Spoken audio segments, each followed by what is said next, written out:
सगुणम् इति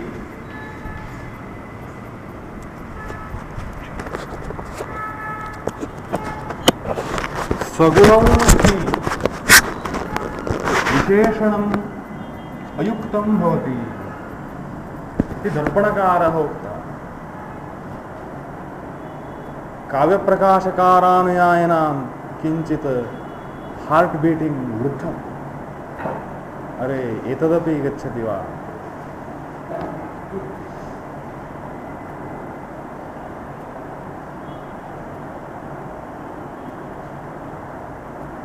किंच शब्दार्थयोः सगुणत्व विशेषणम् अनुपपन्नम्। अनुपपन्नं नाम अयुक्तम्।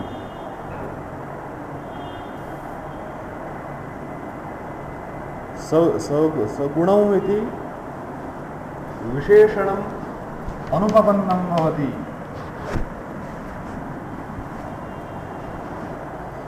दर्शयति। कथमेतत् दर्शयति? गुणानां रसैकधर्मत्वस्य ये रसस्यांगिनो धर्माः शौर्यादय इवात्मनः इत्यादिना तेनैव प्रतिपादितत्वात्। काव्यप्रकाशकारः स्वग्रन्थे किं कृतवान्? गुणाः ये सन्ति ते त्रयः गुणाः, माधुर्यम्, ओजः, प्रसादः इति त्रयः गुणाः सन्ति। त्रयो गुणाः रसधर्मा भवन्ति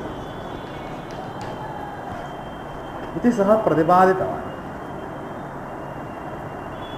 रसधर्माः शब्दार्थयोः धर्माः न भवन्ति।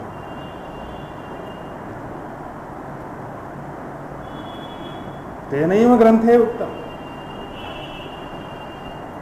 तदेव कथितवान्, ये रसस्य अंगिनो धर्माः, ये अंगिनः रसस्य धर्माः सन्ति। अंगी नाम प्रधानः, मुख्यः इत्यर्थः। अंगी, अंगम नाम पार्ट, भागः। अंगी तत् पार्ट युक्तः, प्रधानः इत्यर्थः भवति। अंगम अंगी। अंगिनः रसस्य, काव्ये अंगीभूतस्य प्रधानस्य रसस्य धर्माः भवन्ति गुणाः। यथा अस्माकं जीवात्मनः धर्माः शौर्यादयः सन्ति तद्वत्। शौर्यादय इव आत्मनः। पूर्वस्मिन् सत्रेपि अस्माभिः तथा एव दृष्टं खलु। आत्मनः धर्माः यथा शौर्यादयः वर्तन्ते, तथा काव्यस्य आत्मभूतः यः रसः अस्ति, तस्य धर्माः गुणाः इति अस्माभिः पूर्वं दृष्टमासीत्। तथा एव काव्यप्रकाशकारेणापि अत्र उक्तमस्ति, गुणानां रस एकधर्मत्वं। रसैकधर्मत्वं तेनैव प्रतिपादितमस्ति स्वग्रन्थे। कथं प्रतिपादितम्? इत्थं प्रतिपादितं, ये रसस्यांगिनो धर्मा शौर्यादय इव आत्मनः इति कारिकया प्रतिपादितवान् मम्मटाचार्यः। इदानीं कथयति सगुणौ शब्दार्थौ।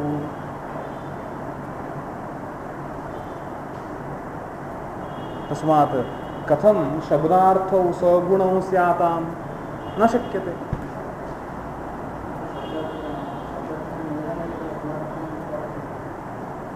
न, रसः यः अस्ति तस्मिन् गुणः स्वाभाविकतया अस्ति।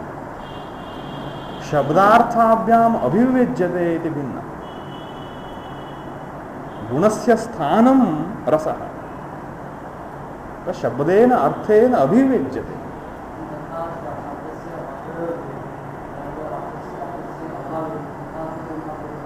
जगदेव न तिष्ठति।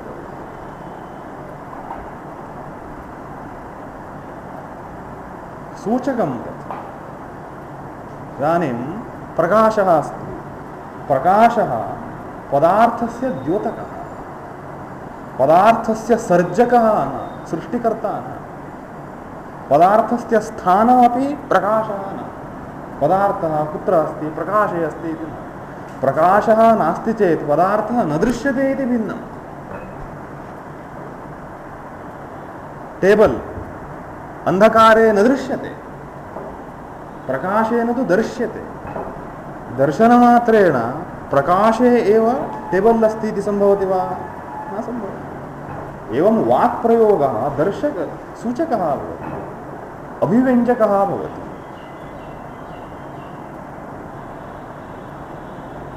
रसः कुत्र अस्ति? रसः सहृदयस्य हृदये अस्ति। आनन्दः खलु। आनन्दः शब्दे अर्थे वा न वर्तते, आनन्दः वर्तते हृदये। आनन्दस्य धर्मः अस्ति गुणः। कथं शब्दार्थयोः सम्भवति इति प्रश्नं पृष्टः। तदा तैः काव्यप्रकाशकानानुयायिभिः उक्तं रसाभिव्यञ्जकत्वेन उपचारतः उक्तं। रसस्य अभिव्यञ्जकत्वेन उपचारतः अस्माभिः तथा उक्तं। रसः यः अस्ति तत्र एव गुणः अपि तिष्ठति इति सत्यमेव अस्ति, वास्तविकं। किन्तु गुणानाम् अभिव्यञ्जकौ शब्दार्थौ एव। यथा पदार्थानां प्रदर्शकः प्रकाशः सम्भवति खलु, तथा एव तादृश शब्दार्थाभ्यां तादृशः गुणः अभिव्यक्तो भवति, प्रकाशितो भवति। कोमल शब्दविन्यासेन माधुर्यगुणः अभिव्यक्तो भवति, स्थित एव गुणः अभिव्यक्तो भवति। एवं दर्शकत्वात् उपचारतः अर्थात गौणतया औपचारिकप्रयोगः इत्युच्यते खलु, गौणप्रयोगः। वस्तुतः तथा न, तथा उच्यते। यथा भवान् कुत्र अस्ति इति प्रश्ने बेलूर मठे अस्मि इति वदामः। मठे नाम मठे एव न, मठपरिसरे कुत्रचित्। वस्तुतः कथ्यते चेत् यूनिवर्सिट्याम् अस्मि इति वक्तव्यम्। यूनिवर्सिट्याम् इत्यपेक्षया अपि वर्गे अस्मि इत्येव सा। उपचारतः तथा उच्यते, अप्रधानप्रयोगः। तथा अस्माभिः लक्षणवाक्ये सगुणौ शब्दार्थौ इत्युक्तं। यतोहि शब्दः अर्थश्च गुणाभिव्यञ्जकौ, तत्र न संशयः। तीक्ष्णवर्णः प्रयुज्यते चेत् तीक्ष्णगुणः अभिव्यज्यते, कोमलवर्णाः प्रयुज्यन्ते चेत् कोमलगुणः अभिव्यज्यते, माधुर्यगुणः। एवं गुणाभिव्यञ्जकत्वं पदार्थ शब्दस्य अर्थस्य च विद्यते। गुणाभिव्यञ्जकत्वम्।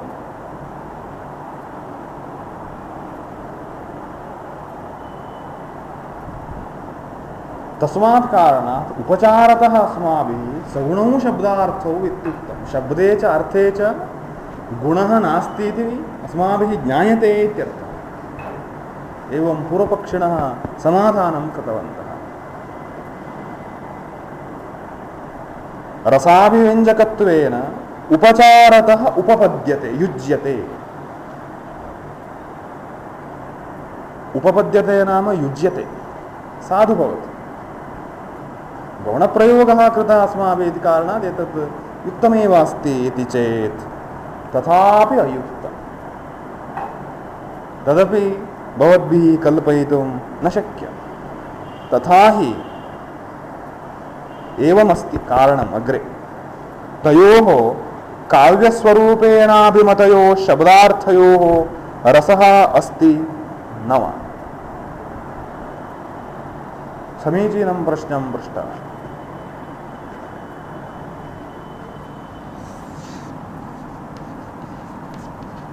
रसः शब्दार्थौ एवमस्ति। काव्यत्वेन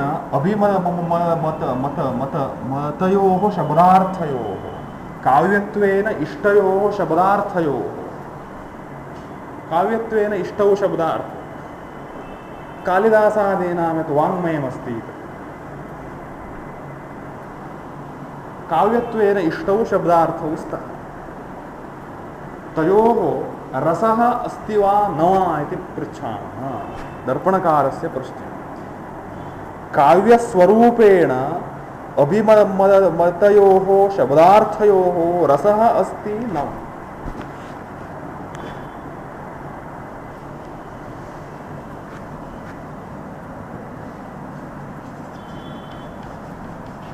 अस्ति इति कश्चन पक्षः, नास्ति इति कश्चन पक्षः। यत्किञ्चित् एकं चेतुं शक्नोति पूर्वपक्षी। दर्पणकारः प्रश्नद्वयं पृष्टवान्, एतयोः शब्दार्थयोः रसः अस्ति वा न? तत् कालिदासकाव्यमित्येव स्वीकुर्मः। कालिदासकाव्ये रसः अस्ति वा न वा?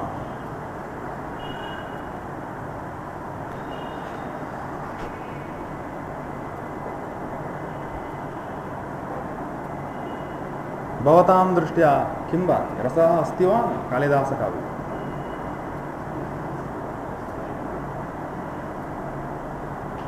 पूर्वपक्षी नास्ति चेत् दर्पणकारः एव कथयति, त्वया यदि रसः नास्ति इति उच्यते तर्हि गुणवत्वमपि नास्ति।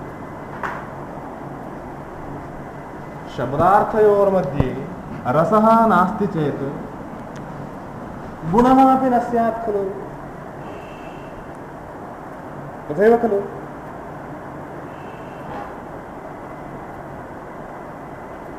स एव दृष्टान्तेन अग्रे प्रदर्शयति। शब्दार्थयोः रसवत्वं नास्ति चेत् गुणवत्वमपि न सिद्ध्यति। रसः अस्ति चेत् गुणः खलु?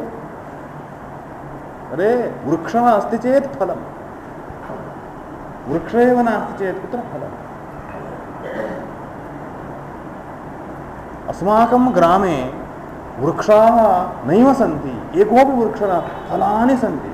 मिथ्या कथयति भवान्? मिथ्यावक्तॄणां सङ्घाध्यक्षः भवान्। आफीस् मध्ये मिथ्यावक्तॄणां यः सङ्घः अस्ति सङ्घे सः क्लीनिंग इत्यादिकं कार्यं वर्कर्। वृक्षः एकोपि नास्ति, बहूनि फलानि सम्भवन्ति, न सम्भवति। भूलोके तु न भवति, स्वर्गलोके किमपि भवितुमर्हति। शब्दार्थयोर्मध्ये यदि रसः नास्ति तर्हि गुणः अपि न सम्भवति खलु? रसः नास्ति इति त्वया उच्यते चेत् गुणः अपि असम्भवः।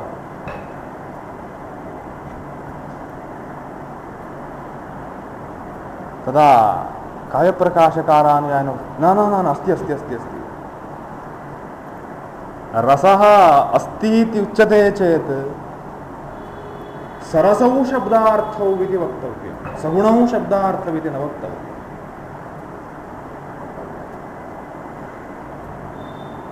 सगुणौ शब्दार्थौ इति न वक्तव्यम्।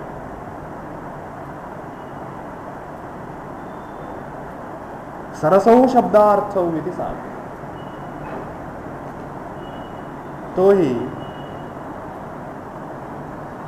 भवतां प्रदेशे क्रूरप्राणिनः सन्ति वा इति अहं प्रश्नं पृच्छामि। तदा भवान् कथयति अस्माकं प्रदेशे क्रौर्यमस्ति। अरे क्रूरप्राणिनः सन्ति वा इति क्रौर्यमस्ति इति उत्तरं दीयते।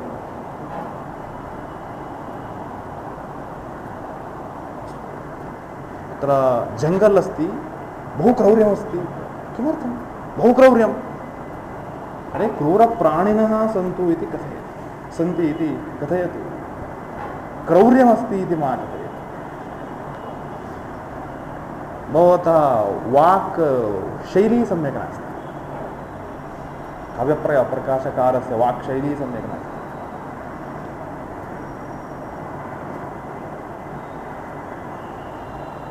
एतदेव सः अत्र अस्मिन् प्रसङ्गे प्रतिपादयति।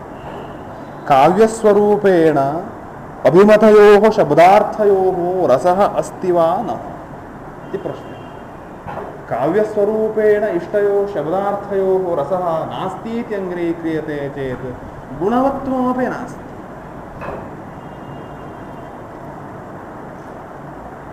गुणानां तदन्वय व्यतिरेकानुविधायित्वात्। अत्र वाक्यम् अत्र कर्तितमस्ति, कर्तनं न भवेत्। नास्ति चेत् गुणवत्वमपि न स्यात्, गुणानां तदन्वय व्यतिरेकानुविधायित्वात् इति एकमेव वाक्यं। तत्र किम् अस्ति? कर्तनं न भवेत्, कारणपूर्वकम् एकं वाक्यम् उक्तवान् सः। यतोहि भवद्भिः अग्रे न्यायशास्त्रे तत् पठिष्यते। अनुमानप्रकरणे भवति अन्वयः व्यतिरेकः इति। अन्वयः व्यतिरेकः।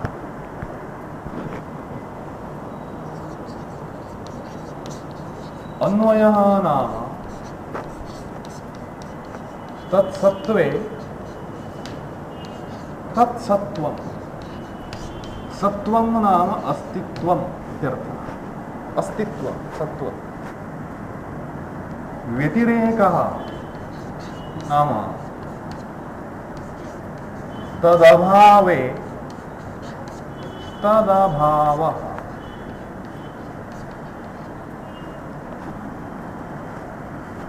तदस्ति चेत् एतत् तिष्ठति, तन्नास्ति चेत् एतदपि न तिष्ठति। अग्निः अस्ति चेत् धूमः तिष्ठति। तत्सत्त्वे अग्नेः अस्तित्वे धूमस्य अस्तित्वम्, अग्नेः अनस्तित्वे धूमस्यापि अनस्तित्वम्। तथैव खलु? अन्यथा धूमः अस्ति अग्निर्नास्ति एवं तु नास्ति।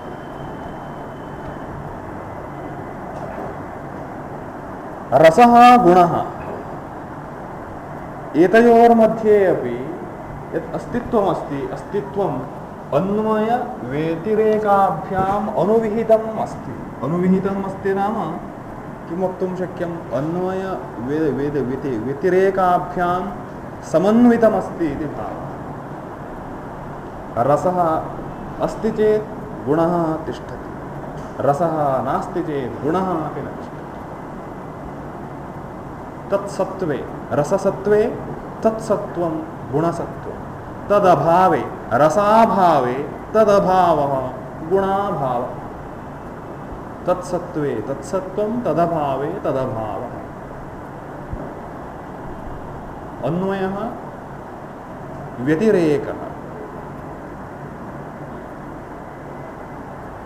तत्सत्त्वे तत्सत्त्वं। रसः अस्ति चेत् गुणः अपि तिष्ठति, रसः नास्ति चेत् गुणः अपि न तिष्ठति। तस्मात् शब्दार्थयोः रसः नास्ति इति पक्षः स्वीक्रियते वा, तदा किं भवति? सगुणौ शब्दार्थौ इत्यपि वक्तुं न शक्यते। यतोहि रसः नास्ति इति कारणात् गुणः अपि न सम्भवति। तर्हि रसः अस्ति इत्यङ्गीक्रियते वा, तर्हि एवं वाक्यविन्यासः न भवेत्। सरसौ शब्दार्थौ इति वक्तव्यम्।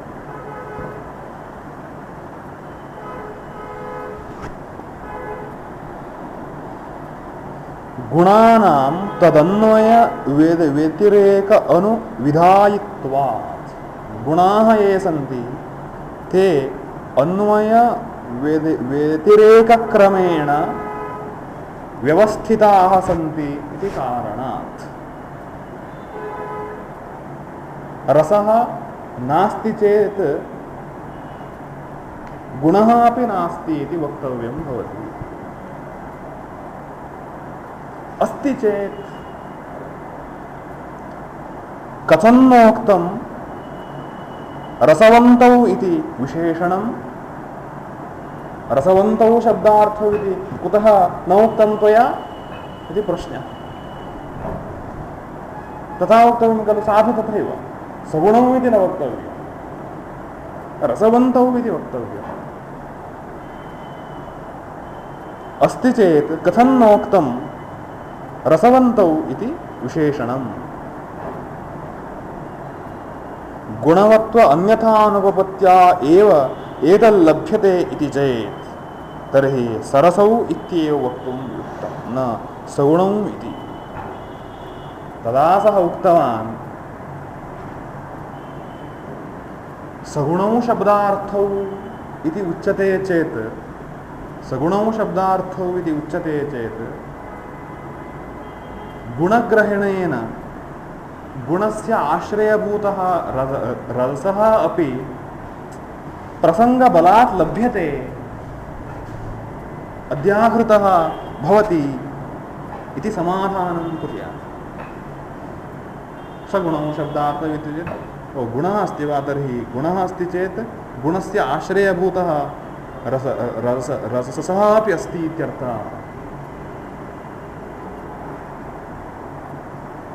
गुणवत्व अन्यथा अनुपपत्या अन्यथा नाम अन्यरूपेण अन्यप्रकारेण गुणवत्वम् प्रकारेण न युज्यते इति कारणात्। अर्थात् रसः अस्ति चेदेव गुणवत्वं युज्यते इति अस्ति खलु स्थितिः। रसः अस्ति चेदेव गुणवत्वं युज्यते।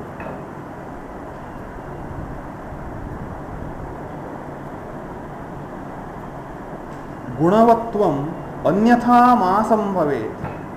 गुणवत्वम् इति कथनं यदस्ति लक्षणे एतद् अन्यथा न संभवेत्। अन्यथा नाम रसं विना अन्यथा न संभवेत्। अन्यथा अनुपपत्तिः उपपत्तिः न अनुपपत्तिः भवति खलु। तस्मात् कारणात् सगुणौ इति उक्त्या सरसौ इत्यपि सिद्ध्यति। एवं चिन्तयतु इति पूर्वपक्षी कथयति। गुणवत्व अन्यथानुपपत्तिः अस्ति।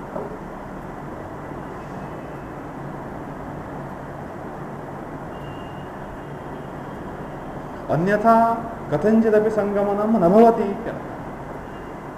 तस्मात् सरसौ इति स्वीकरणीयं भवत्येव। अन्यथा अनुपपत्तिः। अन्यरूपेण वयं चिन्तयामश्चेत् अनुपपत्तिः असाधुत्वमेव भवति। तस्मात् सरसौ इति बलात् स्वीक्रियते अस्माभिः सगुणौ इति शब्दे।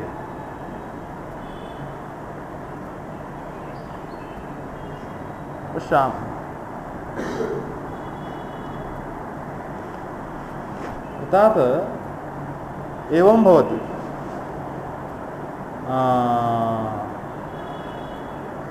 भोजनं कृतं वा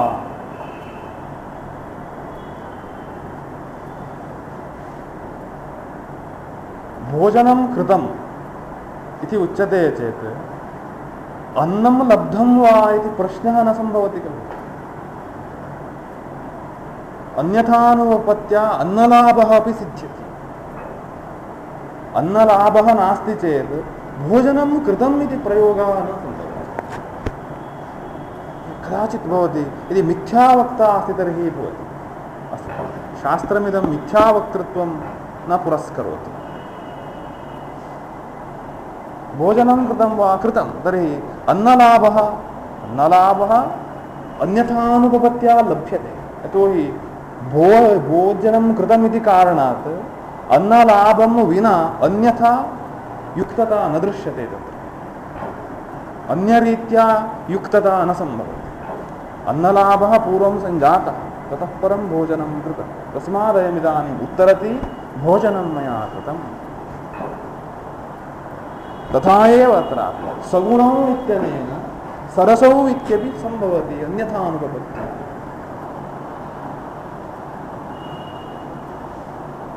अन्यथानुपपत्या एतल्लभ्यते इति चेत् तर्हि सरसौ वित्त्येव वक्तुं युक्तम्।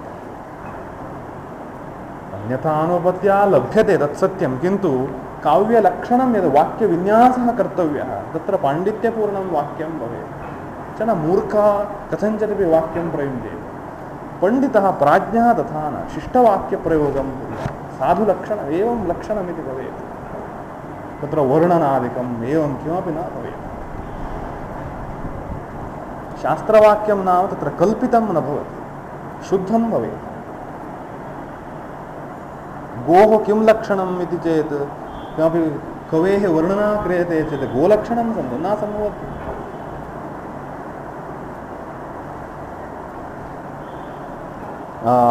इति चेत् तर्हि सरसौ इत्येव वक्तुं युक्तं, न सगुणौ इति। सरसौ इत्येव वक्तव्यं, न सगुणौ इति। उदाहरणं दर्शयति, न हि प्राणिमन्तोदेशा इति वक्तव्ये शौर्यादिमन्तोदेशा इति केनाप्युच्यते। न हि उच्यते इति अन्वयः, न हि उच्यते। प्राणिमन्तः देशाः इति वक्तव्यमस्ति। एते प्रदेशाः सन्ति, देशाः एते प्राणिमन्तः। गजः, सिंहः, व्याघ्रः इत्यादयः प्राणिनः सन्ति अस्मिन् प्रदेशे इति वक्तव्यम्। प्रदेशाः एते प्राणिमन्तः इति वक्तव्ये शौर्यादिमन्तः इति केनापि न उच्यते, विवेकिना न उच्यते। क्रीडालवः अत्र विराजन्ते इति वक्तव्यम्। के सन्ति अत्र क्रीडालवः बाहुल्येन दृश्यन्ते इति वक्तव्यम्। अत्र क्रीडा बाहुल्येन दृश्यते।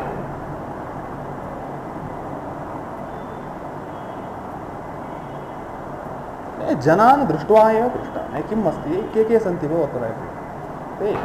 प्रायेण क्रीडालवः इति वक्तुं, प्रायेण क्रीडाः इति न भवति। तथा वाक्यविन्यासं कोऽपि न चिन्तयति। एते किं कृतवन्तः, कथञ्चित् स्वपक्षं समर्थयितुं कञ्चन मार्गमाश्रितवन्तः। तस्मात् किमपि कथयति। प्राणिमन्तो देशाः इति वक्तव्ये शौर्यादिमन्तो देशाः इति केनापि न उच्यते।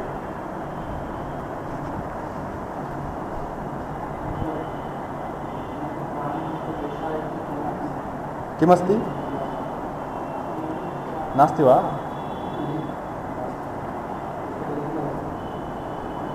लेख्यमस्ति, तदस्त्येव, त्रुटितमस्ति, मुद्रणे त्रुटितमस्ति।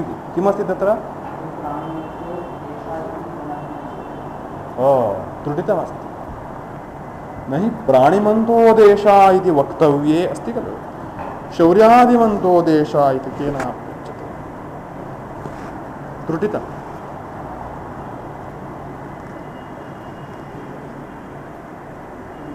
न हि प्राणिमन्तो देशा इति केनाप्युच्यते, एवं वाक्यमेव सम्यक् न भवति खलु। अरे प्राणिमन्तो देशाः इति वक्तव्यं, शौर्यादिमन्तो देशाः इति न वक्तव्यम्।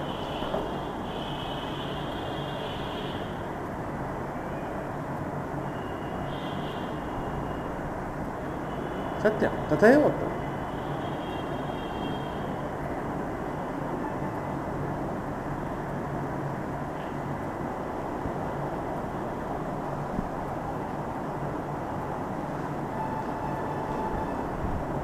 न हि प्राणिमन्तो देशाः इति वक्तव्ये शौर्यादिमन्तो देशाः इति केनाप्युच्यते। इदानीं वृथा पलायनवादं कुर्वन्ति। ननु शब्दार्थौ सगुणौ इत्यनेन गुणाभिव्यञ्जकौ शब्दार्थौ काव्ये प्रयोज्यौ इत्यभिप्रायः इति चेत् न। तदा काव्यप्रकाशकारपक्षीयाः उक्तवन्तः शब्दार्थौ सगुणौ इति कथनेन किं सिद्ध्यति, गुणाभिव्यञ्जकौ शब्दार्थौ काव्ये प्रयोक्तौ इति सूचना लभ्यते।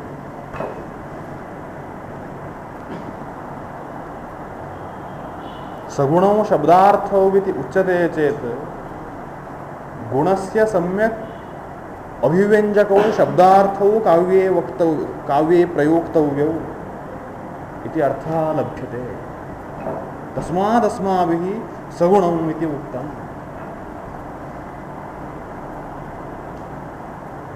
अरे लक्षणं पृष्टं भवान् नियमं वदति। लक्षणं पृष्टं काव्यस्वरूपं किम् इति नियमं वदति। ईदृशं काव्यं करोतु, तादृशं काव्यं परं कुर्मः। किं नाम काव्यं? तथा प्रश्नः सम्भवति खलु। गुणाभिव्यञ्जकौ शब्दार्थौ शब्दे प्रयोक्तव्यौ तत्र काव्यलक्षणे भवान् मा प्रतिपादयतु। काव्य निर्माणस्य प्रतिपादनं यत्किञ्चिदस्ति तत्र प्रतिपादनं। गुणाभिव्यञ्जकौ शब्दार्थौ प्रयोक्तव्यौ, एवं कर्तव्यम्, एवं भवति। तत् काव्यं नाम किम्? का नाम गौः इति वक्तव्ये गोः ताडनं न कर्तव्यम्। अरे का नाम गौः? बहु मूर्खाः सन्ति। कस्मिन् गुरुकुले भवता अध्ययनं कृतं? मम्मटाचार्य गुरुकुले। तदेव शङ्कितं मया। मम्मटाचार्यस्य गुरुकुलं दृष्टं कदाचिदस्माकम्। अस्माकं गुरुकुलमागच्छतु, कलिङ्गदेश गुरुकुलमागच्छतु, पाठयामः। एवं भवति। अप्रासङ्गिकं किमपि भवन्तः प्रतिपादयन्ति। मम्मटाचार्य गुरुकुलम् इदानीं क्षीयमाणमस्ति इति अस्माभिः श्रुतमस्ति। अस्माकं गुरुकुलम् आगच्छतु, कलिङ्गदेशे अस्ति।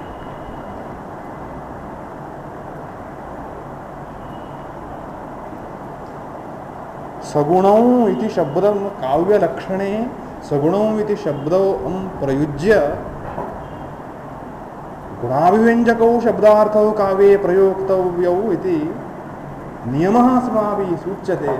नियमप्रतिपादनार्थं लक्षणं न, लक्षणं स्वरूपप्रतिपादनार्थं। स्वरूपसिद्धेः परं नियमः।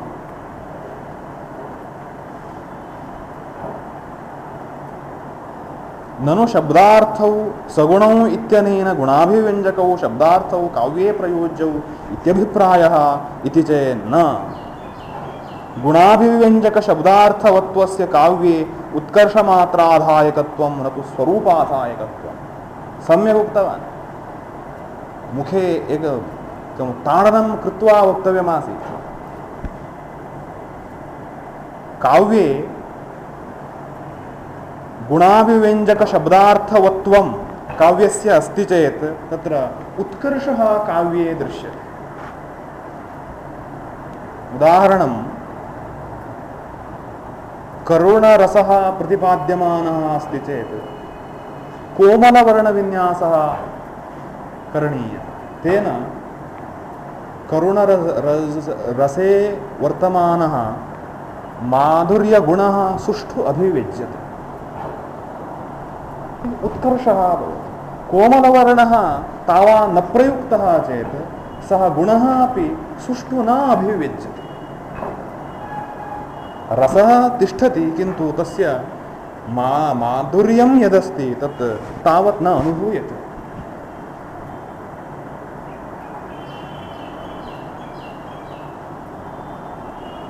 रसप्रसङ्गानुगुण्येन तत्तदनुकूलाः वर्णाः एव प्रयुज्यन्ते चेत् गुणाभिव्यञ्जक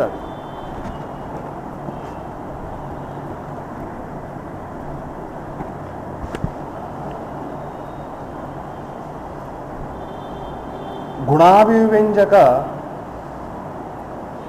शब्दार्थौ काव्ये यदि भवतः तर्हि काव्ये उत्कर्षः वर्तते। तत्तदनुकूलशब्दार्थविन्यासः न कृतः चेत् उत्कर्षः क्षीयते। तदेव तेन उक्तम्। गुणाभिव्यञ्जकशब्दार्थवत्वस्य काव्ये उत्कर्षमात्र आधायकत्वम्। आधायकत्वं नाम निष्पादकत्वं जनकत्वम् आधानं नाम निष्पादनं शास्त्रीय प्रयोगः अयमस्ति अग्नेः उत्पादनं क्रियते यागे निष्पादनं क्रियते काष्ठस्य मन्थनं कृत्वा अरणिमन्थनम् इत्युच्यते काष्ठद्वयमेव स्वीकृत्य मन्थनं कुर्वन्ति एव मन्थनं कृत्वा तत्र अग्निं निष्पादयन्ति लौकिकाग्निः तत्र न प्रयोक्तव्यः शमीवृक्षः इति भवद्भिः श्रुता अस्ति वा शमीवृक्षः शमीवृक्षस्य एकं बृहत् काष्ठं निर्मान्ति तत्र लघु गर्तं कुर्वन्ति गर्तोपरि कश्चन शमी दण्डः स्थाप्यते एतत् सर्वं बहु नैस् कुर्वन्ति फिनिशिङ्ग् वर्क् सम्यक् कुर्वन्ति अत्र दण्डः स्थाप्यते ततः परमत्र रज्जुबन्धनं क्रियते कश्चन अत्र एवं दृढं धरति एवम् इदानीम् एवं टर्न् करोति बहु स्पीड् करोति तदा अत्र शुष्कानि तृणानि स्थापयन्ति अत्र स्थाने 10 निमेषाभ्यन्तरे अग्निः सम्भवति शमीवृक्षे अग्निः तिष्ठति इत्यस्ति खलु अग्नेः स्थानं तत्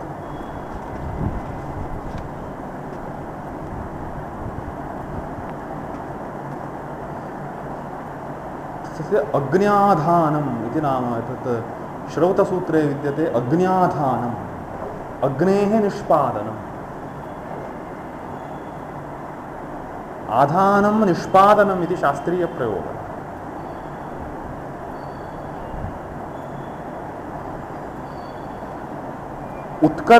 उत्कर्षमात्राधायकत्वं रसप्रसंगानुगुण्येन उचित शब्दार्थ विन्यासः अस्ति चेत् काव्यस्य उत्कर्षः निष्पद्यते उचितः शब्दार्थ विन्यासः नास्ति चेत् तथा उत्कर्षः न दृश्यते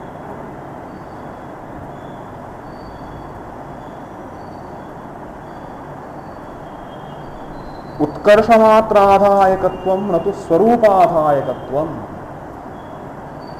स्वरूपोत्पादकत्वं गुणानां नास्ति काव्यस्य स्वरूपमिदस्ति तस्य उत्पादकत्वं गुणानां नास्ति स्वरूपोत्पादकम् अस्ति चेत् स्वरूपलक्षणे भवान् सगुणम् इति वक्तुं शक्नुयात्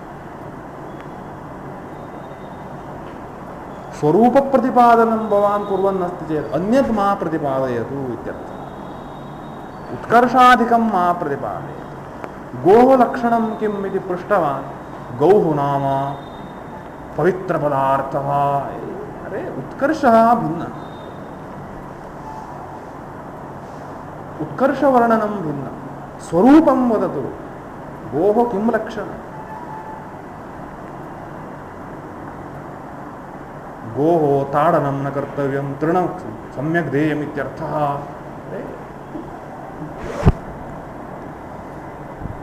स्वरूपनिष्पादनशब्दप्रयोगः न भवति अयम् उत्कर्षप्रतिपादकशब्दप्रयोगः स्यात् उत्कर्षं न परं भवतु स्वरूपं स्वरूपाधायकत्वं गुणानां नास्ति स्वरूपं वक्तव्यं खलु लक्षणद्वारा किं नाम काव्यमिति उक्तं हि काव्यस्य शब्दार्थौ शरीरं रसादिश्चात्मा गुणा शौर्यादिवत् दोषाः काणत्वादिवत् रीतया अवयव संस्थान विशेषवत् अलङ्काराः कटककुण्डलादिवत् इति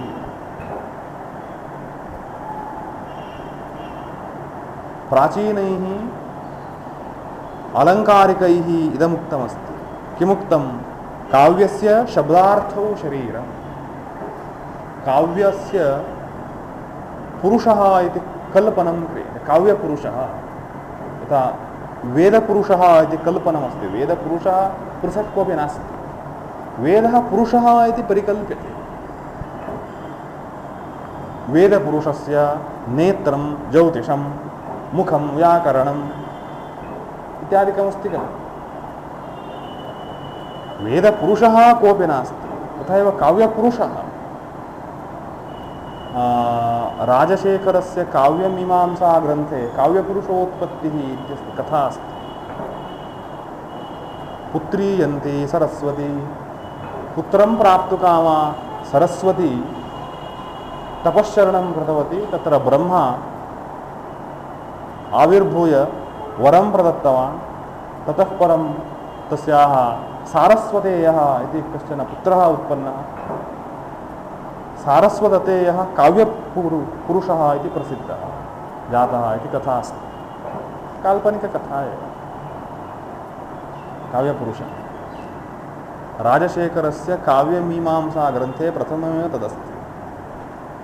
काव्यपुरुषोत्पत्तिः इत्येव परिच्छेदः अस्ति। काव्यपुरुषः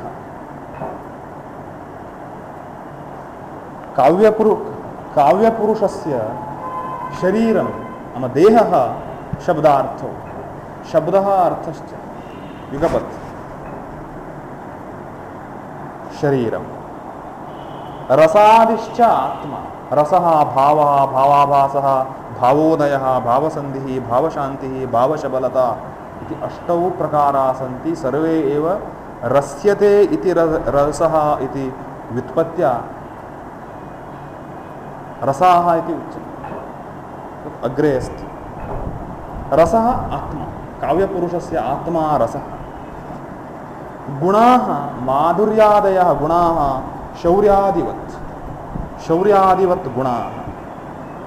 दोषाः काणत्वादिवत्, काव्ये वर्तमानाः दोषाः ये सन्ति ते अस्माकं काणत्वादयः दोषाः ये भवन्ति। काणः नाम अन्धः, अंधत्व मूकत्वादि दोषवत्। शौर्यादिकं यथा अस्ति मानवस्य अथवा प्राणिनां वा, तथा काव्ये गुणाः। रीतयः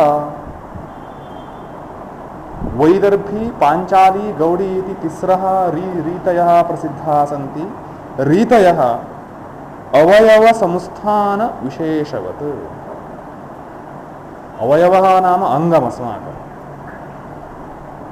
हस्तः पादः एवं। संस्थानं नाम तस्य विन्यासः, तस्य स्ट्रक्चर् इत्युच्यते खलु। स्ट्रक्चर् संस्थानम् इत्युच्यते, अङ्गविन्यासः। अस्माकं देहाङ्गस्य विन्यासः यथा भिन्नानां भिन्नभिन्नरूपेण अस्ति खलु। अङ्गविन्यासः भिन्नः, सत्यं। केचन गमनकाले एवं गच्छति, केचन एवं कृत्वा गच्छति। केषांचित् हस्तः इत्थं तिष्ठति, इत्थं तिष्ठति, केषांचित् इत्थं तिष्ठति।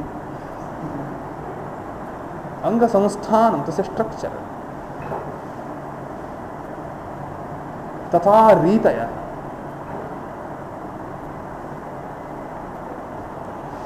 काव्ये अलङ्काराः कटककुण्डलादिवत्। कटकं नाम अत्र बाहौ ध्रियमाणं किञ्चित् आभरणमस्ति, स्वर्णाभरणं कटकम् इत्युक्ते। कुण्डलं नाम कर्णाभरणं। कटककुण्डलादिवत् अलङ्काराः। शब्दार्थालङ्काराः सन्ति खलु। शब्दालङ्काराः अर्थालङ्काराः इति अलङ्काराः तथा इति प्राचीनैः उक्तं। तत्र गुणाः शौर्यादिवत् इत्युक्तम्। गुणाः किञ्चित् पार्श्वे सन्ति, आत्मस्थाने न सन्ति। तस्मात् सगुणौ इति वक्तुं न युज्यते इत्यर्थः। सगुणौ इति न युक्तम्।